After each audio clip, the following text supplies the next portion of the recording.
ਜੀ ਹਾਂ ਦੋਸਤੋ, ਤੁਸੀਂ ਆਨੰਦ ਲੈ ਰਹੇ ਰੇਡੀਓ ਪ੍ਰੋਗਰਾਮ ਮਹਿਕ ਦਾ। ਮਹਿਕ ਰੇਡੀਓ ਪ੍ਰੋਗਰਾਮ 'ਚ ਆਪ ਸਭ ਦਾ ਇੱਕ ਵਾਰੀ ਫੇਰ ਹਾਰਦਿਕ ਤੇ ਨਿੱਘਾ ਸਵਾਗਤ ਕਰਦੇ ਹਾਂ। ਰੇਡੀਓ ਪ੍ਰੋਗਰਾਮ ਦੇ ਵਿੱਚ ਅਸੀਂ ਗੱਲਬਾਤ ਕਰਾਂਗੇ ਅੱਜ ਮਿਨਿਸਟਰ ਜੇਸਨ ਕੈਨੀ, ਇਮੀਗ੍ਰੇਸ਼ਨ ਮਿਨਿਸਟਰ ਨਾਲ, ਜੋ ਕਿ ਇਮੀਗ੍ਰੇਸ਼ਨ ਦੇ ਵਿੱਚ ਚੇਂਜਸ ਆਈਆਂ ਹੋਈਆਂ ਤੇ ਉਹਨਾਂ ਦੀ ਗੱਲਬਾਤ ਵਿਸ਼ੇਸ਼ ਤੌਰ ਤੇ ਕੀਤੀ ਜਾਵੇਗੀ। ਮੇਰੇ ਨਾਲ ਇਸ ਟਾਈਮ ਸਾਥ ਦੇਣਗੇ ਜਿੱਥੇ ਦਵਿੰਦਰ ਜੀ, ਉੱਥੇ ਨਾਲ ਦੀ ਨਾਲ ਮਿਨਿਸਟਰ ਜੇਸਨ ਕੈਨੀ ਸਾਡੇ ਸਟੂਡੀਓ ਦੇ ਵਿੱਚ ਅਸੀਂ ਗੱਲਬਾਤ ਉਹਨਾਂ ਨਾਲ ਕਰਾਂਗੇ। Minister Jason Kenny, how are you today? Very well, thank you. Minister Jason Kenney, I want to know what were the changes in the immigration. Yesterday I announced that we are making progress to cut the backlog and wait times for the sponsorship of parents and grandparents as immigrants to Canada. We had a huge problem, 170,000 people waiting in the parents program for 8 years or more. And the problem was growing. We were on track to have a backlog of over 250,000 people waiting for 15 years or more in that program, because every year we were getting twice as many applications for parents as there was space available in our immigration system. So we had to put a pause on the new applications for sponsored parents, and at the same time we increased the number of sponsored parents we are bringing into the country in our immigration system. As a result of those measures, I announced yesterday that we have cut the backlog in half, and the wait times have gone from 8 years down to 3.5 years, and we are on track by 2015 to virtually eliminate the backlog in the parents program and to provide 1.5-year processing times. I also announced some additional criteria for the program, because we need to limit the number of first of all, I announced that in January of 2014, in a few months, we will reopen the parent program for a limited number of new applications. We will accept into our system the first 5,000 completed applications that we receive. That will likely represent about 10,000 people, because there are typically 2 people in each application. The reason we're keeping a limit on new applications is because otherwise the backlog would skyrocket. We would probably get over 200,000 people applying, and we go back to like a 15-year wait time. So we will reopen it on a limited basis. Why the income requirement is raised, and the age of the children being sponsored also is raised, like from 22 to you can put the 18. Okay, yes. Two things. Firstly, as I said, we need to limit the number of new applications in order to keep cutting the backlog, and to speed up the program. And we had too many very low-income people applying who were unable to take care of their parents. 30% of the sponsored parents immigrating to Canada were going on welfare. We're using welfare payments after 10 years. This is a clear abuse of the program, an abuse of Canada's generosity. And we also had a growing number of sponsored immigrant seniors going to live in subsidized, low-income state housing. Well, this is also a clear indication that too many families did not really have the financial means to take care of their sponsored parents, and instead were passing the costs on to taxpayers, which is a complete violation of Canada's generosity. So we had to raise the minimum necessary income, modest, by 30%, so most families can still afford to sponsor their parents. But we're also requiring that you hit that minimum income for at least 3 consecutive years, and demonstrated through a formal Revenue Canada tax assessment, because if you're a family that's struggling and you just hit above the poverty line 1 year, you're probably not really in position to properly take care of your parents and make sure they don't go on welfare for the rest of their lives in Canada. So I want to maintain our generosity for family reunification, but I also have to protect Canadian taxpayers. With respect to the age of dependency, in Canadian law, you become an adult in every province and in the federal law when you become 18 or 19. But under our immigration law, we allowed people up to the age of 22 to applications. Now, typically it was taking us 7 or 8 years to process applications, meaning that those young people were often 27, 8, 29 years of age before they came to Canada. And that is clearly an abuse. So if children is going to school or college or university and permanent school, and then how much age limit? Only 22, or unless he go to regularly school? This age limit that we've clarified is consistently 19. You have to be under 19 to be attached to be sponsored to Canada as a dependent child. If you're a student and you want to come to Canada and you're over the age of 18, if you're in your 20s, you should apply for a study permit to come to Canada as a student. And super visa you keeping permanent. Congratulations for that. And how much income for the super visa to, like, if we apply for the super visa for parents? Yes, we announced that the super visa will be permanent. We've issued 16,000 super visas since we started the program, with an 86% approval rate. And in many countries, the processing times are less than 2 months. We are not changing the criteria to sponsor your parents under the super visa. The minimum income to do so will continue to be the same amount, which is basically the poverty line. And you'll continue to have to buy private insurance for their health care to make sure that taxpayers don't pay if they get sick. But there are no changes to the rules on the super visa. All I've done is to confirm that the super visa is now a permanent program. Mr. Kenny, some people, among them skilled worker applicants, filed their applications in Buffalo Embassy.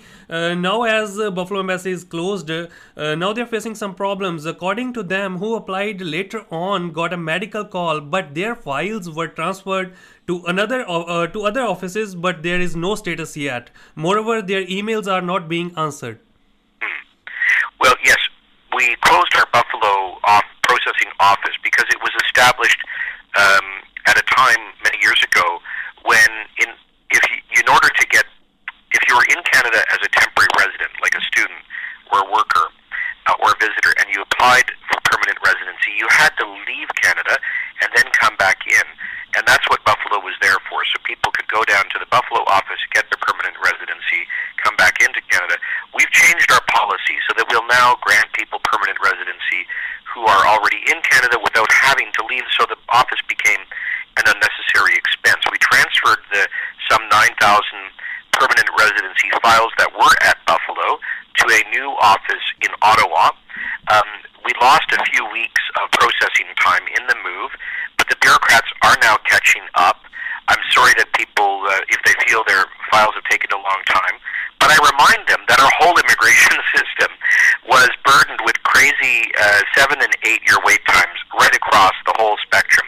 The good news is that we are speeding up the system. We've cut the overall immigration backlog from over 1 million to about 600,000. We're on track to bring it down to 400,000. That means that a system that was taking 8 years to render decisions on average is now taking about 4 years.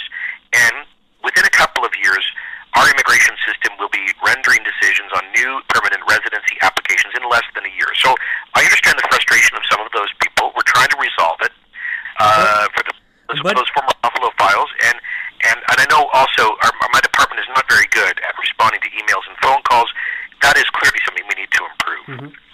And my next question is regarding international students. Will there be any relaxation in rules for students to get their immigration? Because students feel the rules are a bit hard. After paying huge sum of money as school fee, that attributes to economy. After that, they work hard, so they deserve the status. Can we hope a relaxation for students? Oh, well, there has been a relaxation. We've seen a doubling of the number of foreign students coming to Canada in the past I think 4 years, a huge growth in the number of students coming from Asia.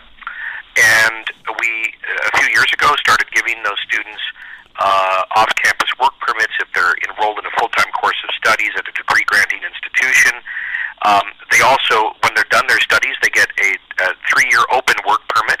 And we created the new Canadian Experience class that allows foreign student graduates who've achieved 1 year of skilled work in Canada to obtain permanent residency from within Canada.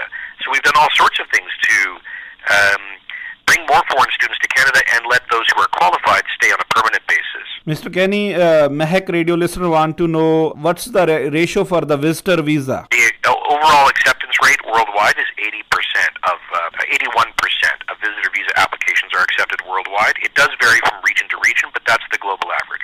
Mr. Kenny, Canada is a diverse country, but there these days issues are rising that some people are bringing their back home issues up here, which can sometimes harm the environment of Canada. On the other side, there is a freedom of speech. Isn't it hard to recognize among activists or extremists? So how we can tackle with this situation? Will there be any law against it in future? Well, that's a very good question. Of course, we have freedom of speech, but when people begin advocating or planning to commit acts of violence, obviously that moves beyond the acceptable limits of freedom of speech into criminal conduct. And so our police and intelligence agencies are working very diligently to identify people who might be radicalized into planning acts of violence. We are working with different faith and cultural communities to identify young people, typically young people, who might be drawn into that kind of radicalization. I think our police and intelligence agencies are doing a very good job. But I do think we are changing the laws in some respects. For example, we currently have a bill before Parliament that would make it a criminal offense for a Canadian to leave our country in order to engage in terrorist acts abroad, such as the Canadian citizen that did in Bulgaria, blowing up a bus and killing dozens of people last year, and such as the two Canadians apparently did as terrorists, killing dozens of people in Algeria. We would make these criminal acts. Secondly, my colleague, Member of Parliament Devinder Shori, Member of Parliament for Calgary Northeast, has brought forward a bill that I support, which would allow us to revoke Canadian citizenship from Canadians who are convicted of serious terrorist offenses or treason against Canada, because citizenship is based on loyalty to Canada. If you go out and commit violent acts of terrorism or attack Canadian troops, you are expressing your violent disloyalty to Canada, and it seems to me that should terminate your citizenship. Mr. Kenny, you're doing a good job, and we congratulations for that. Hopefully, you will visit like every second month or third month to Brampton area, and people like you and your colleague, Mr. Parmgel, is also hardworking. The people in the community saying like sometimes people have a tragedy in the family and they need urgent visa, and how can help the member of parliament letter? Well, there's not a lot that a member of parliament can do. People can, if their relative or friend overseas was refused a visa, they can, go and raise it with their MP, who can send a letter, perhaps, but a letter to me or a letter to the visa officer in Punjab or wherever, India, Pakistan. But the thing is that under our law, the bureaucrats, the civil servants, are given the specific authority to decide who's qualified to obtain a visa, and I'm not allowed to interfere in their decision. I think for some people that come from countries like India or Pakistan, that things don't quite work like that. Who you know matters more than the consistent application of the rules. But it's true. When a visa officer makes a decision, I cannot override it, and I can't even interfere in it. So there's a very limited amount of things that an MP can do on those visitor visa files. Mr. Kenny, thank you very much. You can come on our air, and we really appreciate about that, and we update the all immigration matter. And what you want to say? One moment. Well, thank you for your interest and your good questions. I just want to stress that we are keeping our word to cut the backlog and the wait times for the sponsorship of parents and grandparents. We're trying to also protect the interests of Canadian taxpayers to make sure they're not burdened with social costs if families are not taking care of their parents. And we are reinforcing that the super visa and available to Canadians. We are a generous and welcoming country, but we also have to make sure that our immigration system is properly managed based on fair rules that also looks out for the interests of all Canadian taxpayers. Thank you very much. Thank you, Mahak Joe. Radio Thank you very and much. Mahak Radio listeners, and we really appreciate for that. Thank you. Thank you very much. Thank you. Have a good day. Thank you.